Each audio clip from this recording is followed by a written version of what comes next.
ese yameta bambe ku muntu bari guproposanya ikoze mu gitunguru ko mara umuntu wese yambitse atarira ego sha mwana wa nagikoze mu gitunguru ahubwo biri impamvu ubona uramuntu arira ni ukubera ibyishimo ni emotion nyine abagize z'ibyishimo nyine zuko bamwambitse impeta nese mama nawe byakubayeho umva mwana wa ngiye nararize amarira agira ku birenge umva uskuru bawishimye ariko nakuguri kubesha umwana ndi kukumva niturije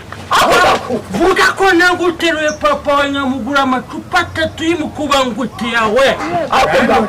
ako gakureka ubwira uraze dugaka ubaheze nyama ikintu wanjye ari kugira umunwa w'abagore njegera umunwa w'abagore yarayishyira mama none ako sha unubona ntabwo nzongera kubahanira